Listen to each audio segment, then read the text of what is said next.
everyone, welcome to Nina from Math, which make your math lesson an easy one. இன்னைக்கு நம்ம CBSE book class 9 chapter 2 polynomials தான் பார்க்க போறோம். இந்த வீடியோல நம்ம example 7 பத்தி தான் டிஸ்கஸ் பண்ண போறோம்.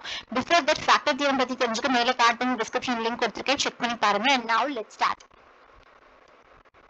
Example 7. Find the value of k if x minus 1 is a factor of 4x cube plus 3x square minus 4x plus k.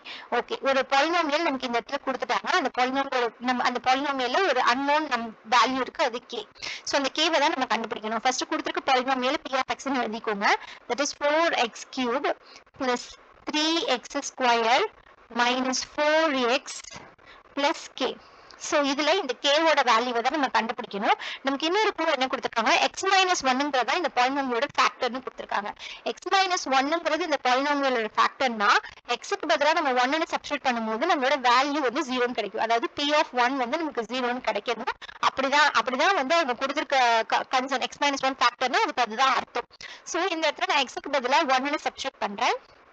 So p of 1 is equals to 4 into 1 cube plus 3 into 1 square minus 4 into 1 plus k. So p of 1 ஓட value நமக்கு 0 தான் கிடைக்கும். ஏன்னா x minus 1ங்கிறது ஃபேக்டர்னு கொடுக்குறாங்க. ஃபேக்டரான கேட்கல, factor தான் கொடுத்திருக்காங்க. So டெஃபினட்டா 0 தான் கிடைக்கும். So which is equals to 1 cube. 1 எத்தனை தடவை பண்ணாலும் 1 தான் கிடைக்க போகுது. So 4 plus 3 minus 4 plus k. இதுதான் கொடுத்திருக்கிறது. So minus 4 and plus 4 get cancel. அப்ப 3 plus k will be equals to 0. அப்ப k equals to minus 3. So k ஓட வேல்யூவை நம்ம find out பண்ணிட்டோம். அவங்க நமக்கு கேட்டிருக்கிறது வந்து find the value of k தான். So x minus 1ங்கிறது ஃபேக்டர்னு கொடுத்திருந்தாங்க.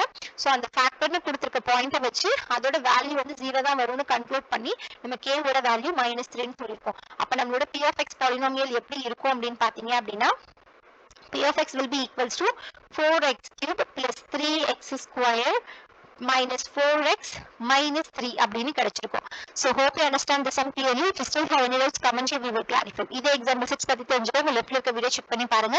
And example 8 பத்தி தெரிஞ்சுக்க உங்க ரைட்ல இருக்க வீடியோ செக் பண்ணி பாருங்க. இந்த வீடியோ உங்களுக்கு ஹெல்ப்ஃபுல்லா இருந்தா do like the video and subscribe to Nina for Math. Also don't forget to hit the bell icon for future updates.